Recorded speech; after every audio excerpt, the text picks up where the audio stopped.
네, 우리들에게 주시는 하나님 말씀을 같이 읽도록 하겠습니다. 신약성경 누가복음 18장입니다. 누가복음 18장 35절부터 43절, 신약성경 127페이지 누가복음 18장 35절부터 43절 다 함께 일어서서 말씀을 읽도록 하겠습니다. 누가복음 18장 35절부터 43절, 제가 35절, 여러분들이 36절 이렇게 교독하겠습니다. 여리고에 가까이 가셨을 때 한 맹인이 길가에 앉아 구걸하다가 그들이 나사렛 예수께서 지나가신다 하니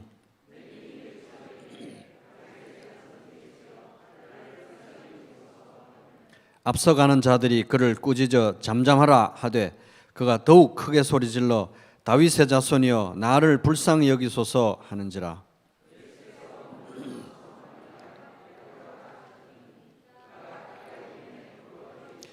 내게 무엇을 하여 주기를 원하느냐 이르되 주여 보기를 원하나이다.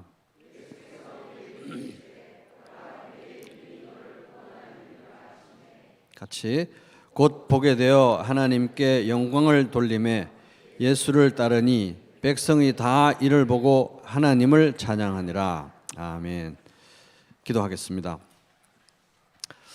아버지 하나님, 이제 저희가 하나님 말씀을 듣고자 합니다. 저희들의 지나간 모든 허물과 죄악과 아픔과 상처들, 또 현재 우리들을 짓누르고 있는 모든 삶의 무게들, 또 미래를 향한 우리들의 염려와 두려움도 지금 주님 앞에 내려놓습니다.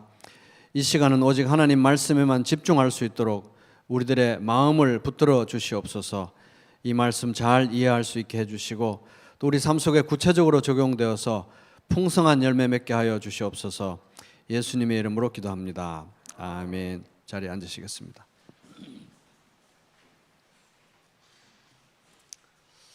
네, 오늘 설교의 제목은 바디메오의 기도입니다. 바디메오의 기도. 살다가 보면 앞이 참 캄캄하다, 이런 말이 툭 튀어나올 때가 있습니다. 요즘은 더더욱 그런 시대를 우리가 살아가고 있는 것 같습니다. 뭐 이런저런 전문가라고 나와가지고 이제 코로나 이전 시대로는 돌아갈 수 없다 이렇게 전문가라고 얘기를 하게 되면은 참 그런 얘기 들으면 가슴이 철렁 내려앉고요.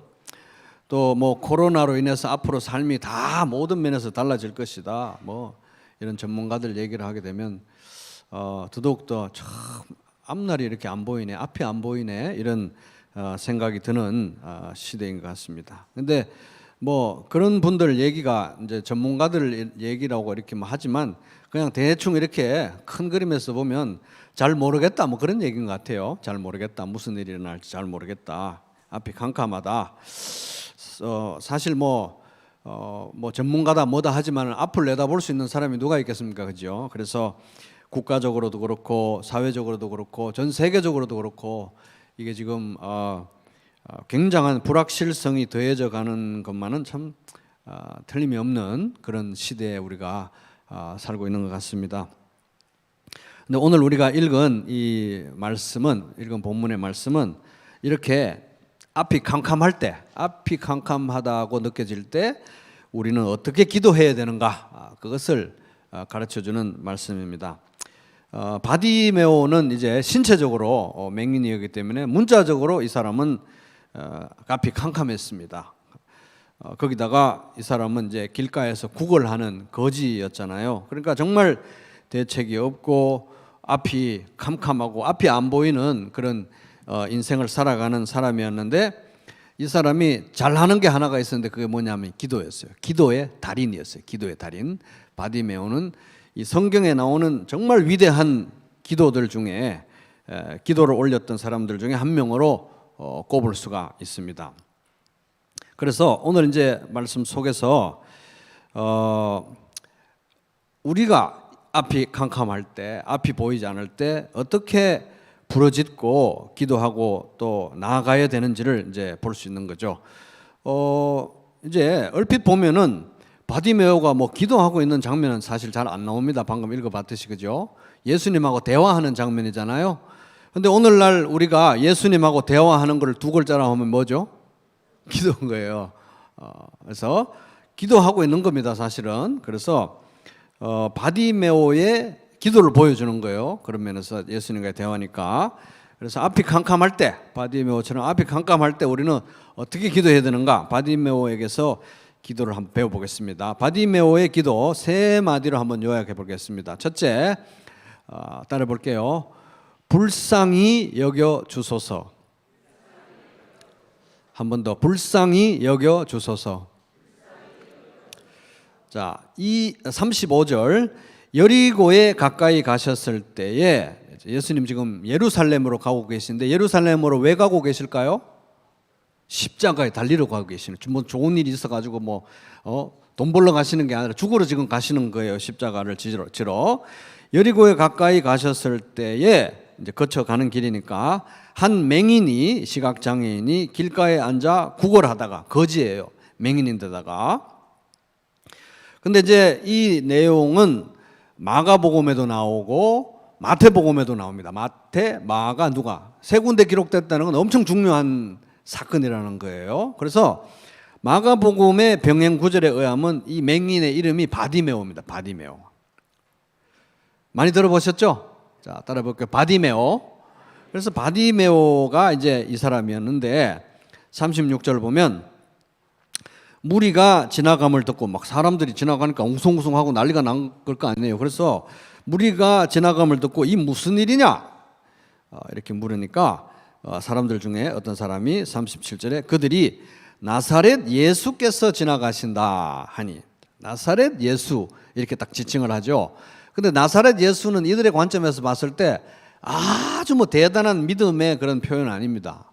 그렇다고 해서 아주 경멸하는 표현도 아니고 그냥 용한 선생이 한 명 나타나는데 그 사람이 나사렛 출신이라는 거예요. 그냥 평범하게 중립적으로 나사렛 예수께서 지나가신다, 나사렛 예수라고 하는 유명한 용한 선생이 지나간다, 이렇게 이제 얘기를 한 겁니다.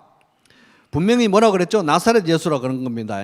나사렛 예수라고. 그런데 38절에 보면 같이 읽어보겠습니다. 시작.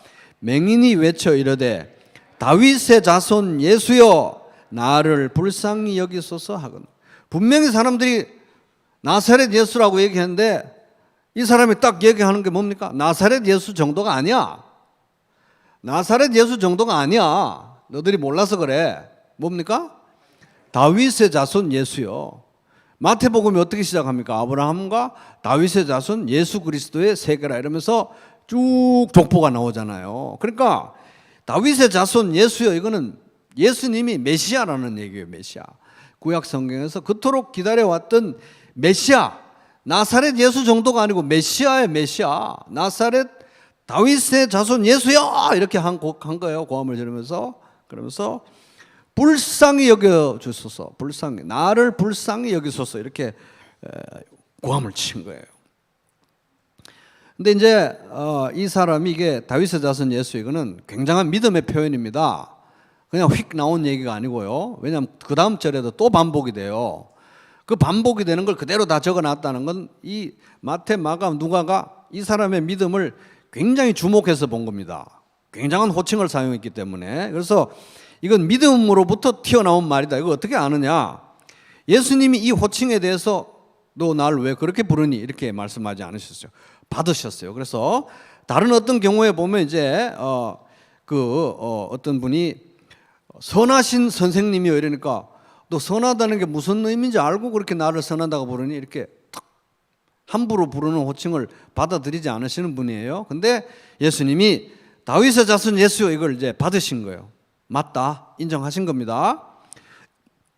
그리고 또 이게 그 바디메오의 믿음이라는 거 우리가 어떻게 아느냐면 그 42절에 보면 예수께서 그에게 이르되 보라, 뭐가 너를 구원하였다?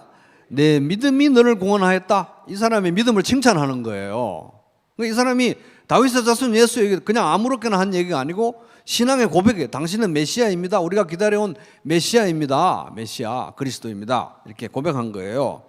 또 그리고 실제로 그 믿음이 제대로 된 믿음이었던 거 보게 되는 것은 43절에 보면 곧 보게 돼요. 눈을 이제 뜨게 되어서 시력이 회복되어서 하나님께 영광을 돌리며 예수를 어떻게 했죠?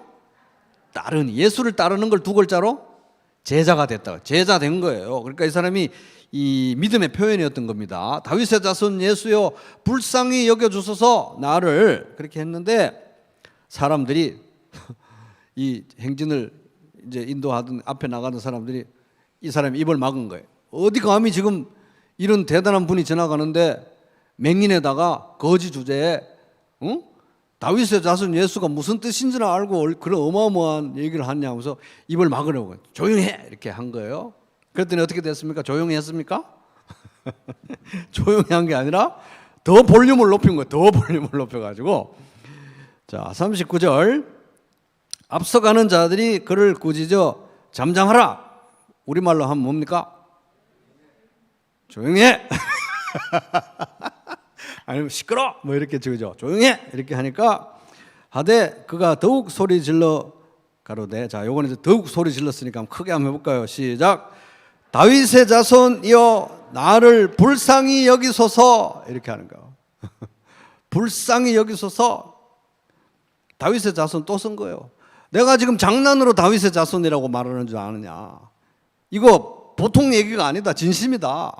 이분은 메시아다 이거예요. 메시아다. 근데 메시아인데 나는 정말 지금까지 너무너무 기다렸는데 이 메시아가 오시면 정말 꼭 한마디 하고 싶었다. 불쌍히 여겨주십시오. 이거는 정말 꼭 한마디, 이거 내 제일 먼저 이 말을 하고 싶었는데 나 이거 하겠다. 반복해서 한 거예요. 다윗의 자손 예수요 불쌍히 여기소서. 불쌍히 여기소서. 이 기도가 불쌍히 여기소서, 불쌍히 여겨주소서, 이게 너무 중요하고 너무 훌륭한 기도인 이유는 뭐냐면 하나님의 성품 중에 제일 중요한 성품 중에 하나가 불쌍히 여기는 거예요. 하나님은 불쌍히 여기는 전문이에요. 불쌍히 여기는 전문. 우리 사람들 중에 그냥 본성상 좀 누구를 좀 불쌍히 많이 여기는 사람들 있잖아요. 아무도 못 따라가요. 하나님은 불쌍히 여기는 데라고 하면 그라고 하면 프로예요. 프로. 진짜로 불쌍히 여기는 분인 것입니다. 여호와께서 그의 앞으로 지나시며 선포하시되 여호와라 여호와라 자비롭고 은혜롭고 노하기를 더디하고 인자와 진실이 많은 하나님이라. 출애굽기 34장 6절. 자비롭고 자 사랑자 비 슬플 비 남을 깊이 사랑하고 가엾게 여김. 긍휼히 여긴다, 불쌍히 여긴다 이런 뜻이에요. 하나님은 불쌍히 여기는 하나님이라는 겁니다. 자, 이거 엄청 중요하니까 옆 사람을 지그시 좀 불쌍히 여기는 눈동자로 쳐다보면서 촉촉하게 쳐다보면서 하나님은 당신을 불쌍히 여기십니다. 얘기 좀 해주세요. 불쌍히 여기는 거 맞습니다. 그런데 그 불쌍히 여기시는 하나님의 불쌍히 여기심, 긍휼히 여기심의 그 어떤 성육신, 그것을 실제적으로 만질 수 있도록 보여주신 분이 누구다? 예수님이라는 거예요. 긍휼의 성육신이 예수님이라는 겁니다. 불쌍히 여김의 대명사가 예수님이에요. 예수님. 그래서 복음서에 불쌍히 여겨달라고 예수님한테 찾아온 사람들은 다 기도 응답을 받았어요. 불쌍히 여겨주시옵소서. 그래서 예수님은 틈만 나면 사람들을 불쌍히 여겨서 이렇게 때로 모여 있으면 목자 없는 양 같아서 너무 불쌍히 여기시고, 근데 그럴 때마다 사용된 중요한 단어가 있는데 스플랑크니조마이라는 어려운 단어가 사용되는데 스플랑크논이라는 단어는 뭔 뜻이냐면 내장, 창자 이런 뜻이에요. 그러니까 이 복음서에 나타난 불쌍히 여긴다, 예수님이 불쌍히 여기셨다, 이 얘기는 애간장을 끓이면서 불쌍히 여기셨다는 겁니다. 아주 그냥 불쌍히 여기는 게 그냥 뚝뚝뚝뚝 떨어지는 거예요. 창자가 막 끊어지는 마음으로 아주 불쌍해서 어떻게 할 줄 모르는 만큼 불쌍히 여기는 분이 예수님이라는 겁니다. 아멘. 그런 분이라는 거예요. 그래서 대표적으로 나인성의 과부가 아들이 죽어가지고 이제 그 장례 행렬이 갈 때 예수님이 딱 거기 만났잖아요. 그때 주께서 예수님께서 그 과부를 보시고 불쌍히 여기사, 이게 내장이 막 뒤틀릴 정도로 불쌍히 여기사 울지 말라 이렇게 얘기를 해준 거예요. 누가복음 7장 13절. 그런데 이 불쌍히 여기사 스플랑크 니조마이, 내장이 뒤틀리고 창자가 막 아프고 가슴이 막 찢어지고 애간장이 녹는 이 불쌍히 여기는 마음을 누가 가지셨느냐? 보세요. 이에 일어나서 아버지께로 돌아가니라. 아직도 거리가 먼데 아버지가 그를 보고 측은히 여겨, 스플랑크 니조마이, 측은히 여겨 달려가 목을 안고 입을 맞추니. 누가복음 15장 20절. 그 아버지, 탕자의 비유에 나온 아버지도 스플랑크 니조마이, 창자가 막 뒤틀릴 정도. 여러분 그런 거 느껴보셨죠? 한 번씩은 다 느껴보셨을 거 아니에요, 그죠? 그거하고는 비교도 안 될 정도로 고통스럽게 우리를 불쌍히 여기는 분이 하나님이시고, 그 긍휼의 성육신이 예수님인데 메시아가 오시면 그런 긍휼을 베푸실 것이다, 바디메오는 알았던 거예요. 그래서 메시아가 오시면 나 반드시 다윗의 자손 예수여 하고 나서 첫 마디로 나 반드시 얘기할 거다. 불쌍히 여겨주시옵소서. 꼭 얘기할 거야. 근데 사람들이 워낙 많아서 막 웅성웅성해서 못 들어서 그렇지, 반드시 들으시면 나를 불쌍히 여겨주실 거라는 확신이 있었던 거예요. 확신이. 왜? 예수님은, 메시아는, 하나님은 긍휼의 대명사니까 그렇다는 겁니다. 긍휼의 대명사니까. 우리의 일상생활에서도, 우리 성도의 일상생활에서도 불쌍히 여겨주세요, 이거 너무 중요한 기도입니다. 여러분에게 만약 1초가 있다, 우리에게 기도할 시간이 1초 뭐 한 30초 되면 주기도문 이렇게 할 수 있잖아요, 그죠? 기도할 시간 1초밖에 없어요. 1초? 이걸 기도해야 되는 겁니다. 불쌍히 여겨주세요. 따라해보세요. 불쌍히 여겨주세요. 예수님 저를 불쌍히 여겨주세요. 나는 뭐 내가 하나도 불쌍하게 여겨지지 않는데 문제가 있는 거예요. 예수님 저를 불쌍히 여겨, 이게 딱 1초가 있다, 이거 기도해야 되는 거예요. 1초. 왜냐하면 이 불쌍히 여겨주세요라는 기도에는 하나님이 어떤 분이면, 하나님 긍휼의 하나님이잖아요. 그 하나님 앞에 서 있는 내가 어떤 존재인가가 딱 나타나는 거예요. 나는 긍휼의 하나님의 긍휼이 없이는 1초도 못 산다. 그게 여기 이 기도에 나타나는 겁니다. 불쌍히 여겨주세요. 불쌍히 여겨주세요. 자, 지난번에 한번 얘기했는데 익명의 알코올 중독자들, 이제 술 의존 문제가 있는 분들이 치유 프로그램으로, 회복 프로그램으로 12단계를 하는데 이 1단계, 2단계 한번 더 읽어보겠습니다. 우리가 알코올에, 제가 읽을게요. 알코올에 무력했으며, 사람마다 다 전공 분야가 있어요. 우리가 도박에 무력했으며, 우리가 성에 무력, 뭐 좀 요즘 음란물에 무력했으며, 우리가 인터넷에 무력했으며, 우리가 게임에 무력했으며, 우리가 가십에 무력했습니다. 남 헐뜯는 거 있잖아요. 멈출 수가 없어요. 너무 재밌어가지고. 그런 거에 무력했는데 우리의 삶을 수습할 수 없게 되었다는 것을 시인했다. 망했습니다. 안 된다 이거예요. 내 힘으로. 2단계, 우리보다 위대하신 힘이, 이제 뭐 하나님을 가리키는 거예요. 우리보다 위대하신 힘이 우리를 본정신으로, 맨정신으로 돌아오게 해주실 수 있다는 것을 믿게 되었다. 이거 1단계, 2단계를 한마디로 요약하면 뭡니까? 망했습니다. 따라볼게요. 망했습니다. 망했다는 거예요. 나는 완전히 망해가지고 어떻게 할 수가 없어요. 이제는 나 스스로 할 수가 없는 게 내 인생이다 이겁니다. 그런데 여러분 한번 생각해 보세요. 이 술 문제는, 도박 문제는, 성 문제는, 뭐 기타 등등 이런 문제들은 인간의 여러 문제 중에 한 가지입니다. 그죠? 근데 이 모든 것을 포괄하는 모든 것을 포괄하는 것을 딱 한 글자로 하면 뭐라 그럴까요? 죄라 그래. 죄예요. 죄입니다. 죄. 하다 못해 이 알코올 의존이 있는 사람들, 술, 성, 게임, 인터넷 중독, 일 중독, 관계 중독, 인간에 대한 중독, 기타 등등 이런 거 있는 사람들도 항복을 하는 거예요. 망했습니다. 나는 나 스스로 내 인생의 문제를 해결할 수 없습니다. 망했습니다. 불쌍히 여겨주세요. 이렇게 한다고 하면 이 모든 걸 다 포괄하는 죄의 문제에 대해서는 우리가 더더욱더 더 그래야 되겠죠? 아멘? 더 그래야 되는 거예요. 더. 불쌍히 여기서서 이게 시작인 것입니다. 망했습니다. 불쌍히 여겨주세요. 이 죄의 문제는 얼마나 심각한지 우리는 태어날 때 죄의 오염이 된 상태로 태어납니다. 맞죠? 죄의 오염된 상태로 태어나요. 죄의 유전병을 지닌 상태로 태어나는 거예요. 그러면서 자라면서 죄를 배워요. 죄를 배웁니다. 죄를 배우면 어떻게 되죠? 죄에 빠져요. 죄에 중독이 되는 거예요. 죄에 병이 걸리는 거예요. 어떻게 할 수가 없어요. 죄가 나를 지배하는 것입니다. 이게 우리 모두의 현실입니다. 예수 믿은 구원받은 성도들도 마찬가지죠.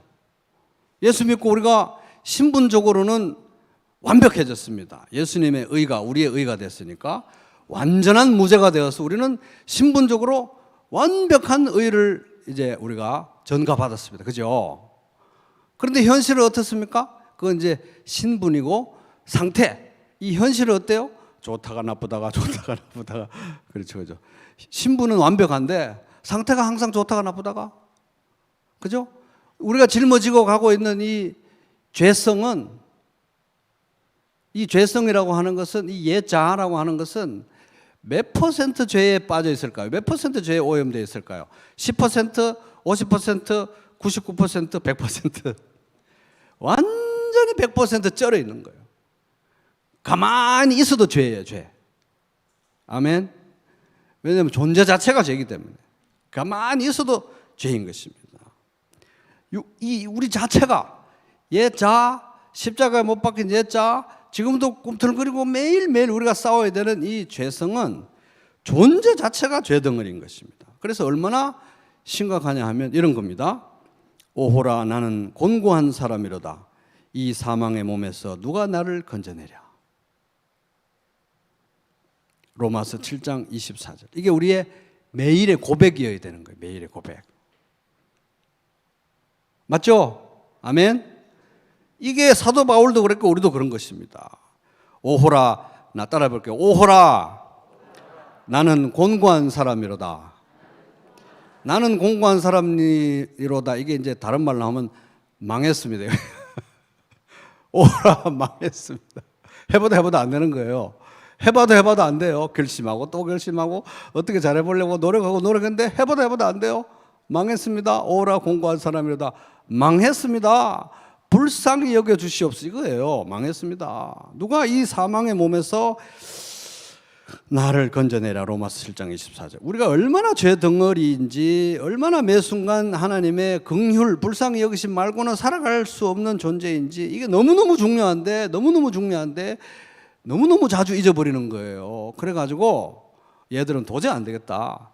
일주일에 한 번은 밥상머리 앞에 불러 앉혀야 되겠다. 이래가지고 예수님께서 제정하신 것이 두 글자로 하면 성찬이잖아요. 성찬 예배잖아요. 성찬상 앞에 애들은 주님의 밥상 앞에 불러 모아가지고 이 빵을 보라 이거예요.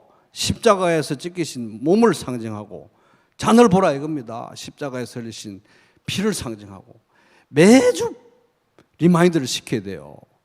왜냐하면 자꾸 잊어버리니까 자기 스스로 할 수 있다고 생각하니까. 망했습니다가 정답인데, 그래서 불쌍히 여겨주세요가 정답인데 자기는 괜찮다고 생각이 되는 거예요. 앞이 캄캄한 게 정상인데 나는 훤히 보이네 이렇게 생각하는 거예요. 그게 문제라는 것입니다. 그래서 매주 얘들은 안 되겠다. 일주일에 한 번씩 아버지의 이 주님의 밥상 앞에 불러 모아가지고 빵과 잔이 상징하는 바를 제대로 보여줘야 되겠다. 이게 성찬식인 것입니다. 아멘. 그래서 십자가를 대면하게 되면 내가 어떤 존재인지, 나를 위해서 예수님이 무엇을 하셨는지 대면하게 되고 우리는 영적으로 제자리에 돌아오게 되는 것입니다. 이 성찬 예배만큼 중요한 게 또 다른 게 하나 있는데, 그거는 뭐냐 하면 따라해 볼게요. 가정교회. 가정교회입니다. 그러므로 너희 죄를 서로 고백하며 병이 낫기를 위하여 서로 기도하라. 의인의 간구는 역사하는 힘이 큼이니라. 야고보서 5장 16절. 그래서 우리 가정교회 모이면 내가 얼마나 일주일간 잘 살았는지, 얼마나 나는 거룩하고 착한지, 예수 믿었더니 내 삶은 얼마나 형통하게 잘 굴러가는지, 자식들은 얼마나 말을 잘 듣는지, 이런 거 얘기하라고 가정교회 모이는 거 아니에요?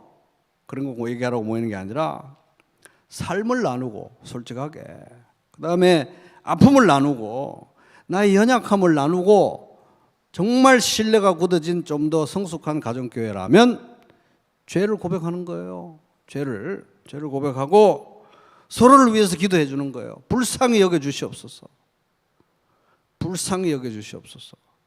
그리고 서로를 하나님의 긍휼에 맡기는 겁니다. 그러니까 이게 양대 산맥처럼 같이 가야 되는 거예요. 성찬 예배를 통해서 십자가를 직면하고 가정교회에서 구체적으로 십자가와 복음을 우리가 함께 살아내는 것입니다. 아멘. 그래서 나에게 남은 시간이 1초가 있다. 1초가 있다. 불쌍히 여겨 주시옵소서. 자, 같이 해볼게요. 불쌍히 여겨 주시옵소서. 요건 약간 올드한 스타일이고, 저는 주로 이제 저 혼자는 불쌍히 여겨 주시옵소서 하는데, 좀 이제 영 제너레이션은 불쌍히 여겨 주세요. 요것도 괜찮겠죠? 불쌍히 여겨 주세요. 아니면 불쌍히 여겨 주십시오. 불쌍히 여기소서, 뭐 이런 것도 되고, 저는 이제 개인적으로는 불쌍히 여겨 주시옵소서가 옛날부터, 젊을 때부터 그게, 아주 어릴 때부터 입에 익어서 그런데, 하여튼 여러분 입에 익은 대로 하시면 됩니다. 그리고 하나님에 대해서 가장 익숙한 호칭이 있죠. 하나님 불쌍히 여겨 주시옵소서. 아버지 불쌍히 여겨 주시옵소서. 1초만 있으면 주님, 예수님 불쌍히 여겨 주시옵소서. 그렇게 기도하시기 바랍니다. 1초 남았다. 그렇게 기도하시기 바라요. 자, 두 번째, 바디메오 기도의 두 번째 핵심 표현 따라 볼게요. 도와주세요. 자, 40절을 보면, 그래서 이제 워낙 막 큰 소리로 다윗의 자손 예수여 도와주세요, 아니 불쌍히 여기세요 막 그러니까 이제 예수님이 도대체 누구야 하면서 이제 서셔가지고 머물러 서셔서 명하여 데려오라 하셨더니, 그가 가까이 오매 물어 이르시되 네가 너에게 무엇을 하여 주기를 원하느냐. 이렇게 하니까 이르되, 자, 무엇을 하여 주기를 원하느냐 다음에 딱 그렇게 물었잖아요. 이제 예수님이 여러분 오늘 만약에 만나가지고, 뭘 원하느냐 이러면 탁 한 가지 이렇게 얘기할 준비 되셨어요, 여러분? 아니면 예수님 잠깐만 좀 생각 좀 해보고요. 여기 망설임이 있습니까, 없습니까? 망설임이 없어요. 정말 간절히 원했던 게 한 가지 있었던 거예요. 구체적으로 주여 보기를 원하나이다. 보기를 눈뜨게 해주십시오, 이거였습니다. 만약에 이 사람이 손이 마비된 사람이었다면 손을 고쳐주세요 그랬겠죠. 이 사람이 만약에 다리가 마비된 사람이었다면 다리를 고쳐주세요. 중풍병자였다면 중풍을 고쳐주세요 그랬을 겁니다. 자기의 구체적이고 가장 절박한 필요를 구체적으로 아는 거예요. 그러니까 보기를 원하나이다.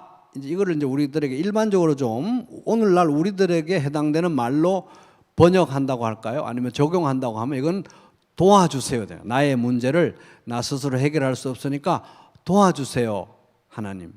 따라해 보십니다. 도와주세요, 하나님. 아버지 도와주세요. 도와주세요라는 거예요. 내 문제를 나는 어떻게 할 수가 없습니다, 하나님. 도와주세요. 구체적으로 도와달라고 말씀드리는 거예요, 기도 가운데. 왜 이 기도, 도와주세요라는 기도가 왜 이렇게 중요하고 왜 이렇게 위대한 기도냐? 그거는 예수님이 말이에요. 우리 도와주시는 데는 또 도와주시는 대명사예요. 도와주시는. 우리에게 있는 대제사장은 우리의 연약함을 동정하지 못하시는 이가 아니고 불쌍히 여기신다는 겁니다. 모든 일에 우리와 똑같이 시험을 받으시니로되 죄는 없으시더라. 그러므로 우리는 긍휼하심을 받고 불쌍히 여기심을 받고 때를 따라 어떤 은혜? 돕는 은혜를 얻기 위하여 은혜의 보좌 앞에 담대히 나아갈 것이니라. 히브리서 4장 15절 16. 예수님은 너무 우리를 돕고 싶어 하십니다. 아멘. 자, 이것도 이제 잘 못 믿는 표정 같으니까요. 옆 사람한테 좀 따끔한 눈초리로 예수님은 당신을 너무 돕고 싶어 하십니다. 좀 얘기 좀 해주세요.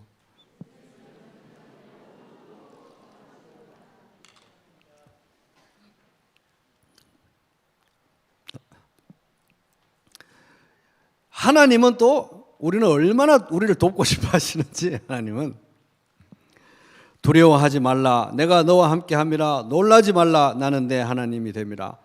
내가 너를 굳세게 하리라 참으로 너를 어떻게 하리라? 도와주리라. 참으로 나의 의로운 오른손으로 너를 붙들리라. 이사야서 41장 10절. 하나님은 우리를 너무너무 도와주시기를 원하십니다. 진짜 간절하게 우리를 돕기 원하십니다. 도움이 필요하다는 거 뻔하게 훤히 아시는데 왜 안 도와주시려고 그러겠어요, 그죠? 자, 이것도 하나님 아버지는 옆 사람한테 따뜻한 눈치를, 이걸 우리가 잘 못 믿어서 문제예요. 옆 사람한테 하나님 아버지는 당신을 진짜로 돕기 원하십니다. 이렇게 좀 따뜻하게 좀 얘기 좀 해주세요.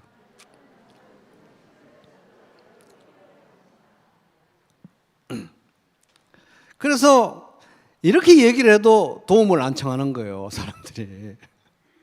도움을 안 청해, 도움을. 이 방법도 써보고 저 방법도 써보고 이 계산도 해보고 저 계산도 해보고 딱 결론이 나면 하나님 요 안이 좋겠습니다. 이대로 해주세요. 마지막으로 기도하지 어떻게 기도를 그렇게 도움을 안 청하는지. 그래가지고 신신당부를 이렇게 하십니다. 보세요. 구하라 그리하면 너에게 주실 것이요 찾으라 그리하면 찾아낼 것이요 문을 두드리라 그리하면 너에게 열릴 것이니 구하는 이마다 받을 것이요 찾는 이는 찾아낼 것이요 두드리는 이에게 열릴 것이니라. 마태복음 7장 7절 8절. 얼마나 도움을 안 구하는지 우리가 신신당부를 이렇게. 사람들은 있잖아요, 여러분. 저도 그렇고 많은 사람이 그렇습니다. 우리 도와주는 거 좋아하죠. 누구 도와주는 거. 저는 누구를 도와줄 수 있어서 도와주면 기분이 좋아요. 왜냐하면 체면도 서고 나도 좀 뿌듯하고 내가 좀 있어 보이고 그렇잖아요. 근데 저는 왜 이렇게 도움받고 막 신세지는 거 왜 이렇게 힘든지 몰라요. 여러분 어떠세요? 여러분도 그러시죠? 도와주는 것보다 도움받고 막 신세지는 게 힘들어요, 더. 그걸 뭐 남에게 도움 받으면 상처, 자존심에 막 스크래치 나는 것 같고 그렇다는 겁니다. 근데 양극단은 안 되죠. 너무 또 남의 도움만 바라고 남한테 의지하고 이런 식으로 하면은 그것도 병이고. 근데 또 너무 절대로 남의 도움을 나는 필요로 없을 거야. 나는 도와줄지언정 절대 남의 도움을 안 받아. 이것도 병이에요. 양쪽 다. 그런데 제일 큰 병은 뭐냐 하면은 하나님한테 도움을 요청하지 않는 게 제일 큰 병이라는 겁니다. 아멘. 이건 진짜 큰 병이에요. 이건 옆 사람한테 따끔한 눈초리로 하나님한테 도움을 청하지 않는 건 진짜 중병입니다. 중병. 이렇게 얘기해 주세요.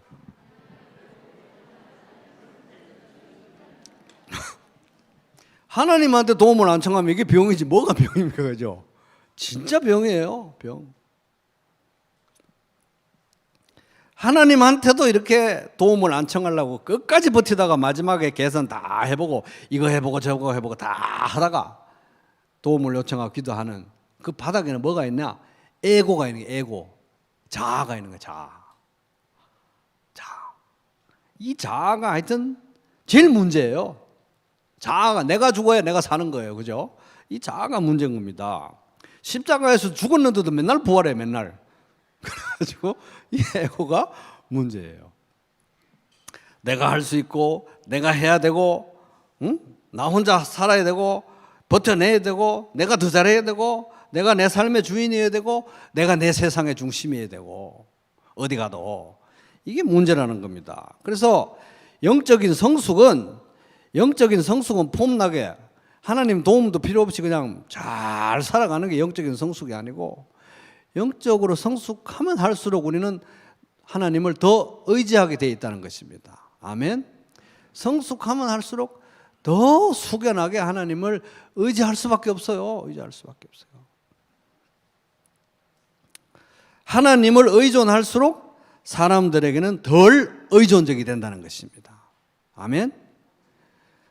그래서 우리는 성찬에 나올 때마다, 성찬 자리에 나올 때마다 자기 아들을 아끼지 아니하시고 우리 모든 사람을 위하여 내어주시니가 어찌 그 아들과 함께 모든 것을 우리에게 주시지 아니하겠느냐. 로마서 8장 32절. 이 말씀을 이 음성을 듣는 것입니다. 저렇게 십자가를 통해서 우리를 구원하셨는데 어떻게 다른 것들로 다 채워주시지 않겠느냐. 그러니까 제발 좀 도움을 요청해라, 하나님께. 자, 따라해 보겠습니다. 아버지 도와주세요. 첫째는 뭐였죠? 불쌍히 여겨주세요. 두 번째는 도와주세요. 이거 하나님한테 그런 말 하는 건 창피한 거 아닙니다. 불쌍히 여겨주세요. 도와주세요.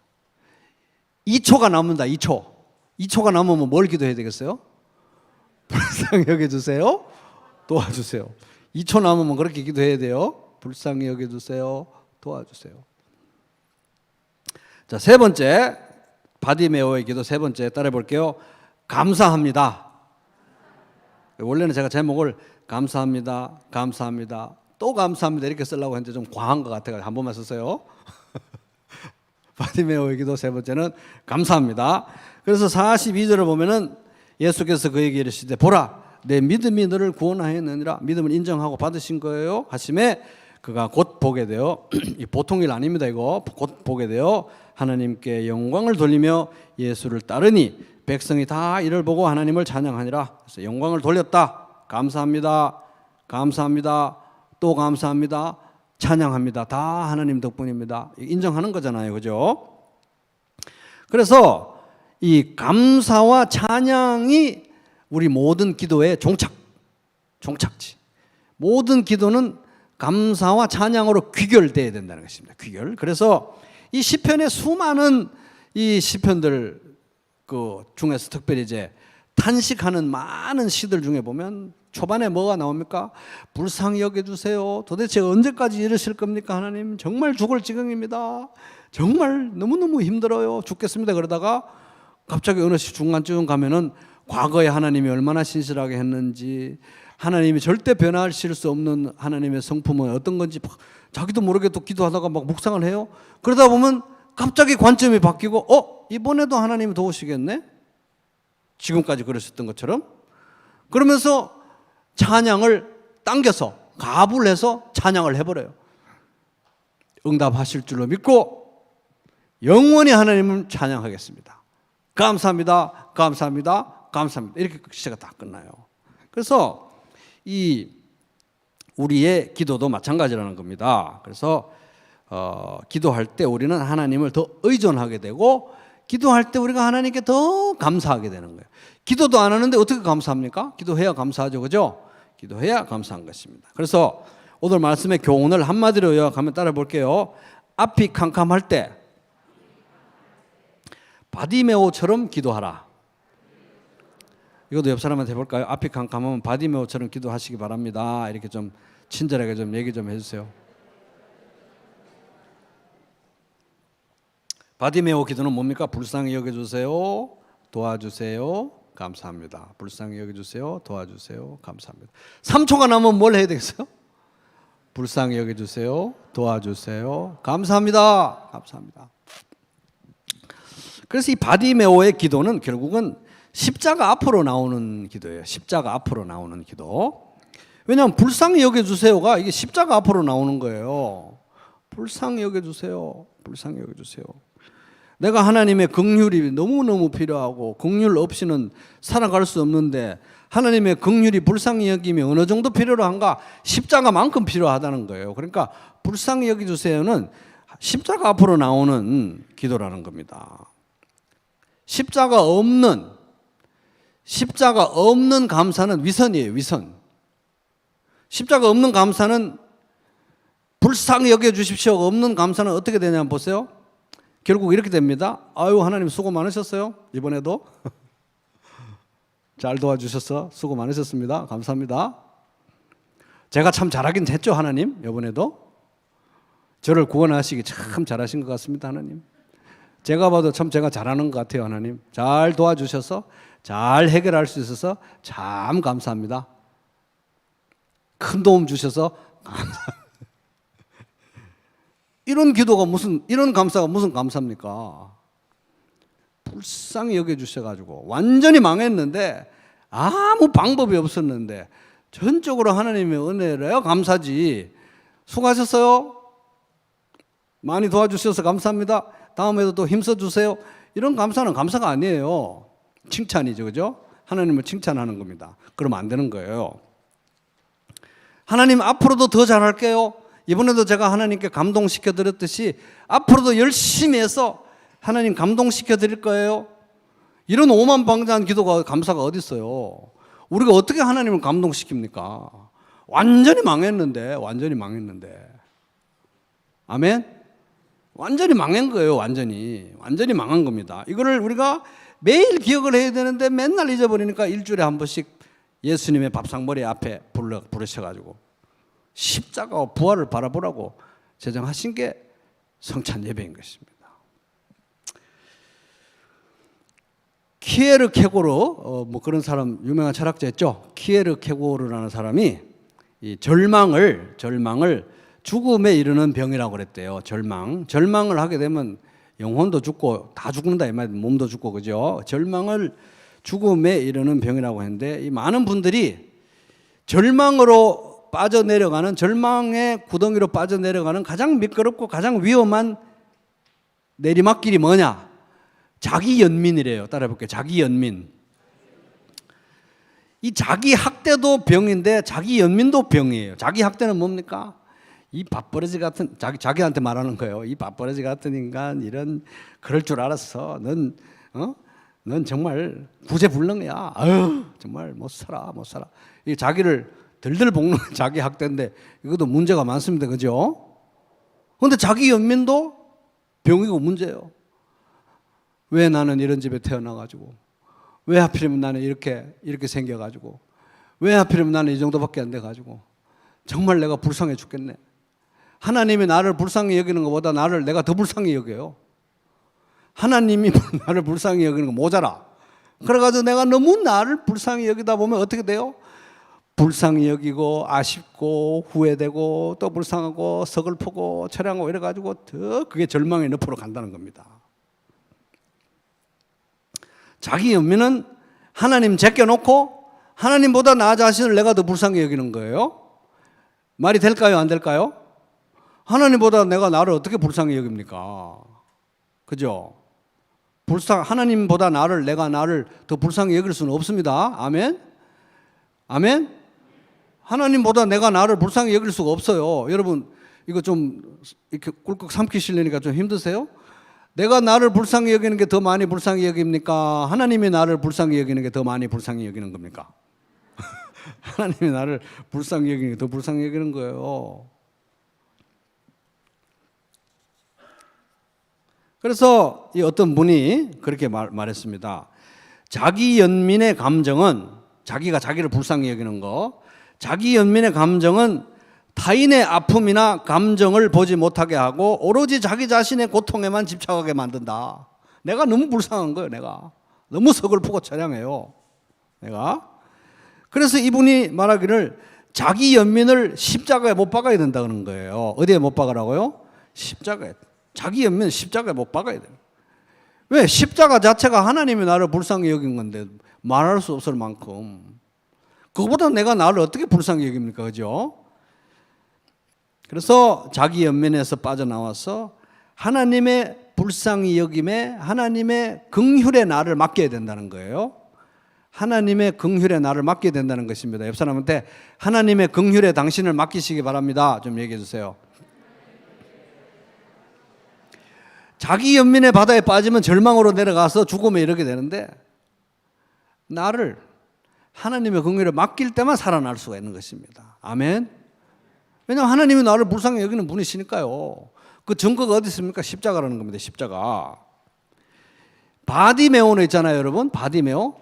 자기 연민에 빠지려면 빠질 수 있는 조건이 수천 수만 가지였어요. 그죠? 얼마나 자기가 불쌍했겠어요. 왜 하필이면 이런 이상한 나라에 태어나가지고 저런 나라의 식민지가 돼가지고 근데 왜 이 나라에서도 이렇게 가난한 집에 태어나서 부모는 도대체 뭘 하다가 게다가 또 나는 왜 이렇게 이 신체 장애를 가지고 태어나서 이렇게 길바닥에서 빌어먹고 있나 너무 구슬프다 그래가지고 자기 연민에 빠지려면 바디메오는 1순위였어요. 1순위. 근데 바디메오가 여기 성경에 딱 적혀서 아름다운 기도의 대명사로 나타난 거 봅니까? 자기 연민에 빠져서 죽음의 길로 가지 않았다는 것입니다. 자기 연민 대신 자기를 누구에게 맡겼다? 하나님의 긍휼에 자기를 맡긴 거예요.